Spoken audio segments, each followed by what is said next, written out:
The Meridian Array picked up the signal on a quiet autumn morning.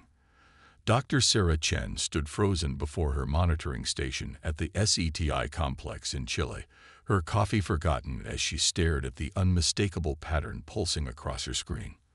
After decades of searching the stars, humanity had finally received its answer. The signal was artificial, structured, and clearly intended for detection. Within hours, the world's leading scientists and government officials gathered virtually to analyze the transmission. The message was elegantly simple: mathematical sequences that built into a communication protocol, followed by an invitation. The HFY Empire wished to make contact with Earth. Worldwide celebration erupted as humanity realized it was not alone. Stock markets soared, religious leaders called for unity, and a new sense of purpose swept across the globe. Dr. Chen led the team responsible for establishing the first communication channel with the aliens, working tirelessly to refine the translation matrices as more data poured in. The HFY appeared as tall, ethereal beings with iridescent skin and multiple sets of arms. They spoke of peace, technological exchange, and cultural harmony. Their ambassador, High Commander Zilara, charmed world leaders with promises of advancing human civilization by centuries. They offered solutions to climate change, disease, and energy scarcity. The United Earth Council was formed to coordinate humanity's response to this new era of interstellar relations. Dr. Chen, however, noticed discrepancies. Small inconsistencies in the HFY transmissions, subtle patterns that didn't align with their stated peaceful intentions. She brought her concerns to Admiral James Torres, head of Earth's newly formed Space Defense Force, but solid evidence remained elusive. The world was too entranced by the promise of advancement to listen to whispered warnings. The betrayal came exactly 6 months after first contact. The HFY fleet, initially presented as a diplomatic delegation, revealed its true nature. Massive warships emerged from hyperspace, their weapon systems already charged. The first strikes targeted Earth's largest military installations, followed immediately by attacks on major population centers. Billions died in the opening hours. The HFY weapons operated on principles humanity had never imagined, turning matter itself against their targets. Entire cities collapsed into quantum singularities, while others simply ceased to exist at the atomic level. But in their arrogance, the HFY made a crucial mistake. They assumed humanity would break under the assault, surrendering quickly like so many species before them. They didn't expect the fierce resistance that emerged from the ashes of their initial strike. Admiral Torres, having heeded Dr. Chen's warnings, had secretly prepared contingency plans. As the attacks began, he initiated Operation Dark Star, transferring key military and scientific personnel to hardened underground facilities.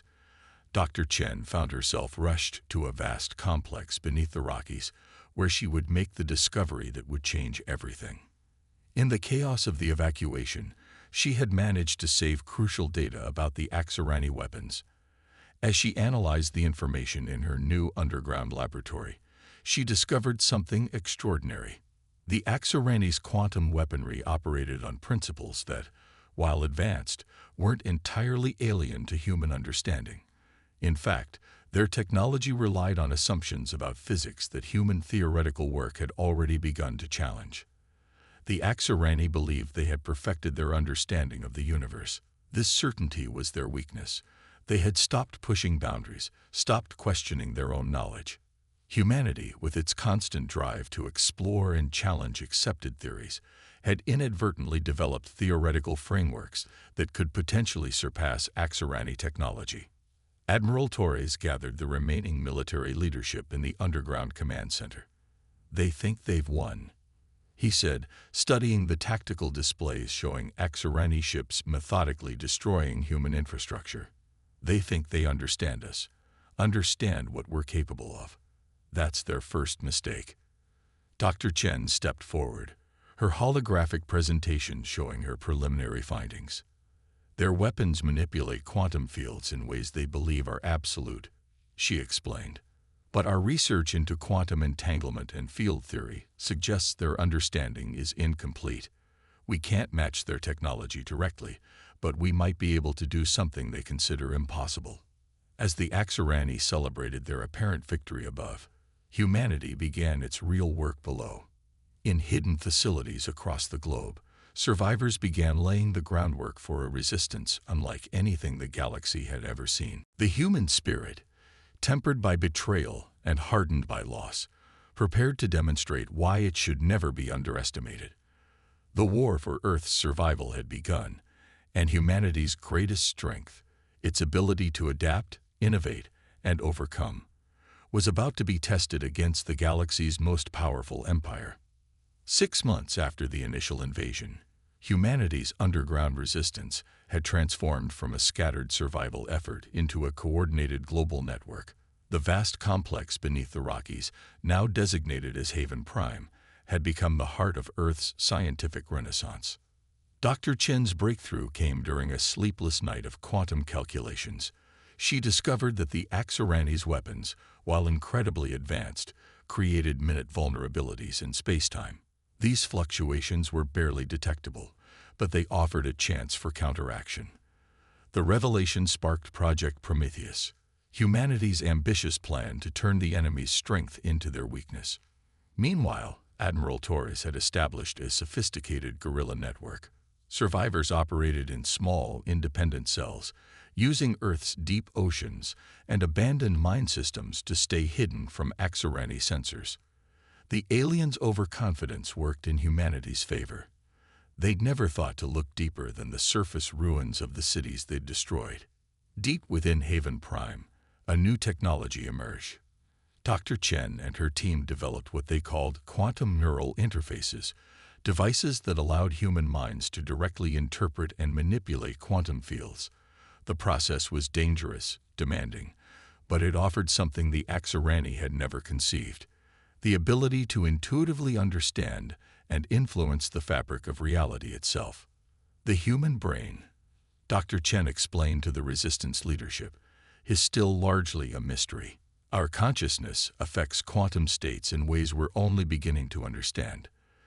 The Axorani ignored this potential because they believed consciousness was irrelevant to quantum mechanics. That's their second mistake.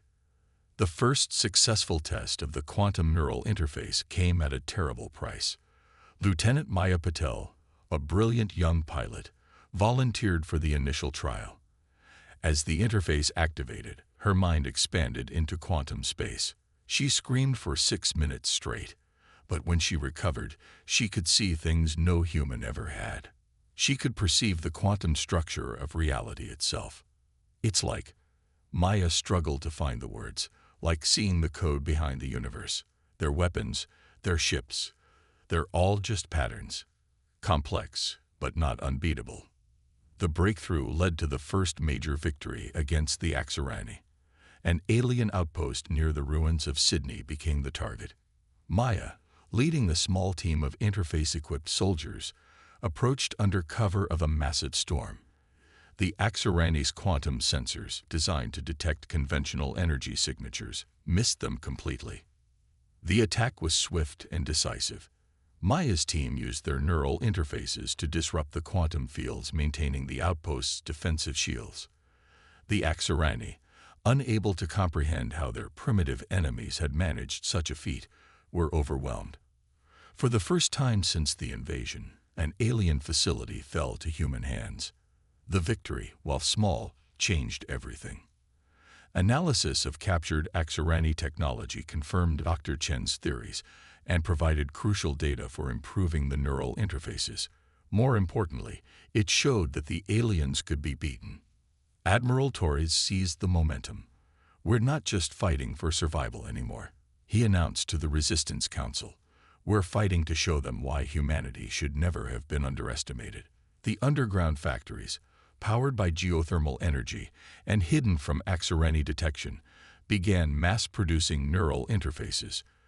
Training programs were established, identifying individuals who showed the highest compatibility with the technology. A new kind of soldier emerged, the quantum warriors. But the Axorani weren't idle. Though they dismissed the Sydney attack as a fluke, they increased their efforts to locate remaining human populations. Their ships began systematic sweeps of the planet, using increasingly destructive methods to flush out survivors. In Haven Prime's command center, Admiral Torres and Dr. Chen watched the aliens' methodical destruction. "They still think they're hunting desperate survivors," Torres observed. "They don't realize they're dealing with an entirely new kind of human." Dr. Chen nodded, studying the latest neural interface data. "The next phase is ready," she said. "Project Prometheus can begin." She pulled up a holographic display showing a radical new application of the quantum neural technology. "We're not just going to fight their weapons anymore. We're going to turn their entire understanding of reality against them." As the Axarani continued their arrogant sweep of what they considered a conquered world, humanity prepared its first major offensive. The neural interface program had proven that humans could do what the aliens thought impossible. Now it was time to show them just how much they had underestimated the species they'd tried to destroy. The resistance had spent months appearing weak, disorganized, and desperate. That carefully crafted illusion was about to shatter, and with it, the Axarani's certainty in their superiority. The underground revolution was ready to emerge, and the galaxy was about to learn why humanity's greatest strength had always been its ability to evolve and adapt in the face of overwhelming odds. Operation Mindstorm began with a discovery that shook the Resistance's scientific community. While studying captured Axarani specimens, Dr. Chen's team found a critical vulnerability in their neural architecture. The aliens' enhanced cognitive abilities, which they considered their evolutionary advantage, had an unexpected weakness. Their brains were susceptible to quantum resonance disruption.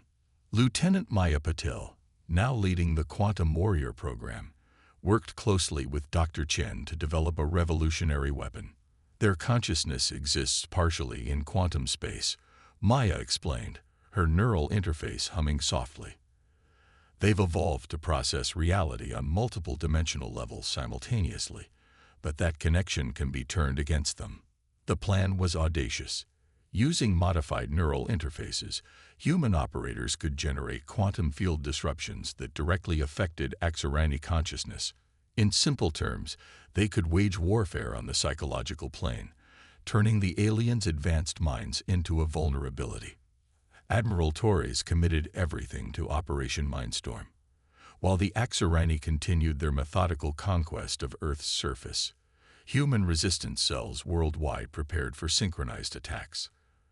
The quantum neural technology had been miniaturized, allowing for deployment of portable disruption devices. The first strike targeted the Axarani's primary command center in former New York. Maya led a team of 20 quantum warriors, their enhanced consciousness allowing them to move through the quantum field distortions surrounding the alien fortress. The Axarani's own defensive systems, designed to detect conventional threats, were blind to this new form of infiltration. The attack began not with explosions or gunfire, but with silence. The quantum warriors activated their disruption devices, creating a cascading wave of quantum interference. The effect on the Axarani was immediate and devastating. Their multi-dimensional consciousness began to fragment, causing mass confusion and panic. High Commander Zilara, orchestrator of Earth's invasion, experienced firsthand the terror of having her advanced mind turned against her. The quantum disruption shattered the Axarani's carefully constructed reality. For the first time in their species' history, they faced an enemy that could attack them on a level they thought impossible. The New York operation marked a turning point. As news of the unprecedented attack spread through the Axarani fleet, fear began to replace arrogance. Their superior technology, based on their advanced consciousness, had become a liability. Every ship, every weapon, every piece of their sophisticated equipment required the kind of quantum cognitive integration that humans could now disrupt. Dr. Chen worked tirelessly to expand the technology's capabilities. "We're not just fighting their bodies or their machines," she told the Resistance Council. "We're fighting their fundamental understanding of existence. And we're winning." The Axarani responded with desperate intensity, launching massive orbital bombardments of suspected human strongholds. But their attacks betrayed their growing fear. The precise, calculated destruction of their early invasion was replaced by increasingly erratic and wasteful displays of force. Admiral Torres recognized the shift in momentum. "They're starting to understand," he observed, watching the Axarani fleet's chaotic movements. "They're learning what real fear feels like." Maya's quantum warriors struck again and again, each attack more sophisticated than the last. They learned to project false quantum signatures, creating phantom armies that drew Axarani forces into elaborate traps. The aliens' ability to trust their own enhanced senses began to crumble. But the true masterstroke of Operation Mindstorm came from an unexpected source. A young resistance scientist named David Kumar discovered that the quantum disruption could be tuned to specific frequencies. This allowed the humans to target the Axarani command structure while leaving their subordinate troops relatively unaffected. The psychological impact was devastating. Axarani commanders found themselves unable to trust their own thoughts, while their troops watched their leaders descend into confusion and paranoia. The rigid hierarchy that had made the Empire so efficient began to fracture. As Operation Mindstorm entered its final phase, humanity prepared for its boldest move yet. Dr. Chen had developed a way to amplify the quantum disruption effect across entire regions of space. The technology was dangerous, pushing the boundaries of what human consciousness could safely interface with, but the potential reward was worth the risk.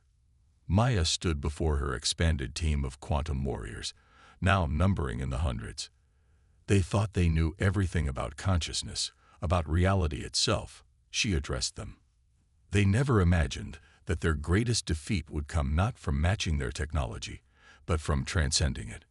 The resistance was ready to launch its largest coordinated attack yet.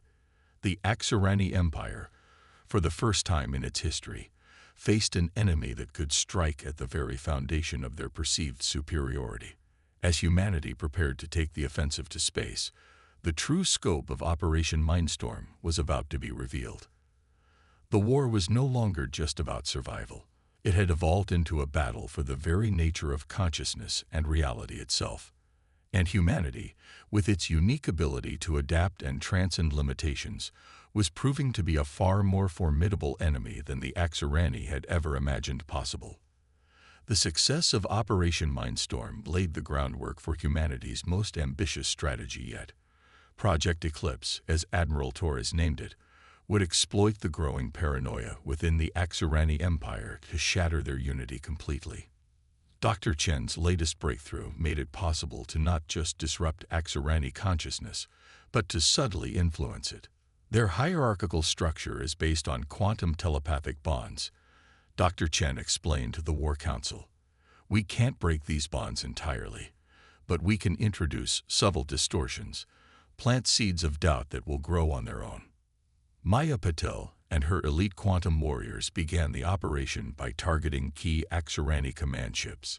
Instead of launching direct attacks, they created microscopic quantum irregularities in the aliens' communication networks. These tiny disruptions acted like viral thoughts, spreading distrust and suspicion throughout the Empire's ranks. The effects manifested slowly at first. Axarani commanders began questioning orders. Minor disagreements escalated into open conflicts. The Empire's millennia-old chain of command started showing cracks. But the true genius of Project Eclipse lay in its subtlety. The Axarani couldn't determine whether their doubts were implanted or genuine. Admiral Torres watched the chaos unfold from Haven Prime's command center. "Their greatest strength was their unity," he observed. "Now it's becoming their greatest weakness." The next phase of the deception targeted the Empire's caste system. David Kumar had discovered that different Axarani social classes had distinct quantum consciousness patterns. By carefully manipulating these patterns, humanity could inflame the underlying tensions between castes that had simmered for generations. Lower-ranking Axarani began to question their species' rigid hierarchy. Why should they maintain absolute loyalty to leaders who seemed increasingly unstable? The warrior caste, particularly susceptible to the quantum manipulations due to their enhanced combat consciousness, started forming independent factions. Meanwhile, Dr. Chen's team implemented the most dangerous aspect of Project Eclipse. They developed quantum mimicry technology that allowed human operators to impersonate Axorani quantum signatures. Maya volunteered to lead the first infiltration mission. Their arrogance makes them vulnerable, Maya briefed her team. They never developed countermeasures against quantum impersonation because they believed no species could replicate their consciousness patterns. The infiltration succeeded beyond expectations. Maya's team penetrated the highest levels of Axorani command, spreading disinformation and creating artificial evidence of betrayal among the Empire's leadership. The aliens' trust in their own quantum telepathic networks, the foundation of their civilization, began to crumble. High Commander Zilara, already destabilized by previous quantum attacks, became increasingly paranoid. She began ordering purges of suspected consciousness deviants within her own ranks. Each purge weakened the Empire's military effectiveness and further eroded troop loyalty. As the deception spread, humanity carefully maintained the appearance of a desperate, disorganized resistance. Admiral Torres ensured that conventional military attacks remained chaotic and seemingly uncoordinated, while the real campaign happened on the quantum level. The breakthrough came when a significant portion of the Axorani fleet stationed in the Kuiper Belt suddenly turned on their own command structure. The official explanation claimed they were responding to evidence of corruption in the high command, but the truth was more subtle. Weeks of quantum manipulation had convinced them that their leaders had been compromised by an unknown force. Dr. Chen monitored the escalating civil conflict with mixed emotions. "We're not just winning a war," she told Admiral Torres. "We're dismantling an entire civilization's sense of reality." The Empire's response to the growing chaos only accelerated their decline. Desperate to maintain control, they increased the intensity of their quantum telepathic networks, making them even more vulnerable to human interference. Their attempts to purge corrupted elements led to the loss of their most experienced commanders. Maya's quantum warriors continued their phantom war, striking at the increasingly fragmented empire with a precision that bordered on artistic. Each attack was calculated to maximize psychological impact rather than physical damage. The Axorani began to fear their own technology, their own enhanced consciousness becoming a source of terror. As Project Eclipse entered its final stages, humanity prepared for the ultimate revelation. The quantum mimicry technology had evolved to the point where they could create the illusion of an entire phantom fleet, a force that would appear to the Axorani as a manifestation of their worst fears. Admiral Torres gathered the resistance leadership for the final briefing. They came to Earth believing they understood the nature of consciousness, of reality itself, he said. "We're about to show them how limited their understanding really was." The stage was set for humanity's greatest deception. The Axorani Empire, already fracturing under the weight of internal suspicion and paranoia, was about to face a threat that existed simultaneously everywhere and nowhere. A fitting end for a species that had prided itself on its mastery of quantum reality. The war for Earth had evolved into something far beyond a simple conflict for territory or survival. It had become a battle for the nature of consciousness itself and humanity's unique ability to adapt, to question, and to transcend limitations was proving to be the ultimate weapon against an enemy that had stopped evolving long ago. The final phase of humanity's resistance began not with a bang, but with a ripple through quantum space. Dr. Chen's team had perfected the quantum mimicry technology to an unprecedented level. They were ready to deliver the killing blow to an empire that had ruled the galaxy through fear for millennia. The Axorani built their civilization on the belief that their consciousness was superior. Dr. Chen addressed the assembled War Council. "Today, we'll show them what human consciousness can really achieve." Maya Patel and her quantum warriors initiated Project Omega, the culmination of everything humanity had learned about quantum manipulation. Using the combined power of thousands of neural interfaces, they began creating what appeared to be impossible. A quantum echo of Earth itself, a mirror image that existed in parallel quantum states. The effect on the Axorani was immediate and catastrophic. Their quantum sensors detected what seemed to be multiple Earths, each hosting its own human civilization, each demonstrating impossible advances in quantum technology. Their understanding of reality began to shatter completely. High Commander Zilara, watching from her flagship, faced the ultimate crisis of her species.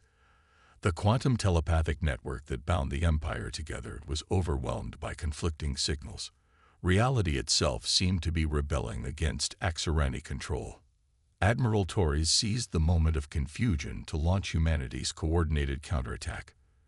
The resistance emerged from underground bases worldwide, using quantum disruption technology to turn the Axorani's own weapons against them. But the physical battle was secondary to the psychological warfare being waged across quantum space. Maya led her elite team in the most daring operation of the war, a direct assault on the Axorani Central Consciousness Network.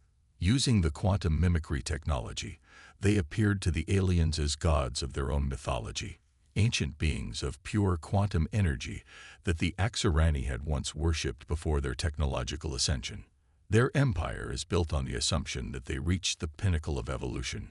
Maya told her warriors, "Let's show them what real evolution looks like." The effect was devastating. Across the galaxy, Axorani worlds received impossible signals, visions of humanity transcending physical form, achieving mastery over quantum reality that the aliens had thought unreachable. The carefully maintained hierarchy of their civilization began to dissolve. Dr. Chen's masterpiece was unveiled, a quantum virus that spread through the Axorani's telepathic networks, forcing them to experience the fear and helplessness they had inflicted on countless species. For the first time, they felt the terror of being truly vulnerable. The Empire's response was chaos. Military units turned against each other, unable to distinguish reality from humanity's quantum deceptions. Entire fleets surrendered to phantom armies. The Axorani's greatest strength, their unified consciousness, became the vector of their destruction. Admiral Torres watched from Haven Prime as the Empire began to implode. "They never understood," he said, "that humanity's greatest weapon was never our technology. It was our ability to imagine the impossible and make it real." The final battle for Earth became a cascade of quantum collapse. Axorani ships fell from orbit as their quantum drive systems failed, their crews unable to maintain the focused consciousness needed to operate their advanced technology. The mighty empire that had seemed invincible just months ago was dissolving into panic and confusion. High Commander Zilara made one last attempt to rally her forces.